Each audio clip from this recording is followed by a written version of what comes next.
হয়ে গেল বিধানসভা নির্বাচনের পর, 2021-এর বিধানসভা নির্বাচনের পর পশ্চিম বাংলার আর কোনো স্কুলের মিড ডে মিলে এক টুকরো মাংসও কোনো ছাত্র খায়নি।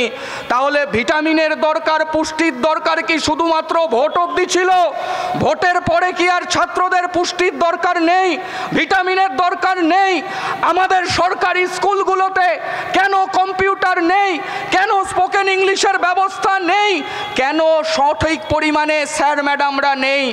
যা নিয়োগ হয়েছে সেই নিয়োগের কাণ্ডারি তো দেখেছেন আপনারা টিভিতে, যে শিক্ষামন্ত্রী, প্রাক্তন শিক্ষামন্ত্রী এবং তার বান্ধবী, তাদের ফ্ল্যাটের খাটের তলা থেকে তোড়া 2000 টাকার নোট বেরোচ্ছে।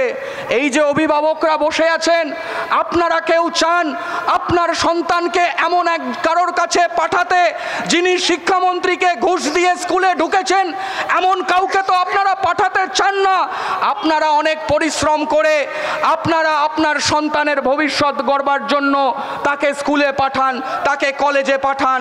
আর এরা স্কুল কলেজটাকে একটা নৈরাজ্যের জায়গায় পরিণত করেছে, একটা নৈরাজ্যের ক্ষেত্রে পরিণত করেছে। এই নৈরাজ্য থেকে ক্যাম্পাসকে মুক্ত করতে হবে কমরেডরা। এই নৈরাজ্য থেকে আমাদের ক্যাম্পাসকে মুক্ত করতেই হবে।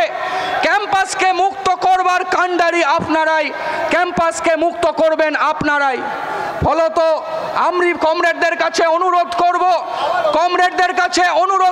কমরেডরা উত্তেজিত না হয়ে, বিভিন্ন প্ররোচনা থাকবে, সেই প্ররোচনায় পা না দিয়ে কমরেডরা নিজেদের সমাবেশের কাজ করবেন। কেউ উঠবেন না, নিজেদের আসন গ্রহণ করুন, নিজেদের চেয়ার গ্রহণ করুন।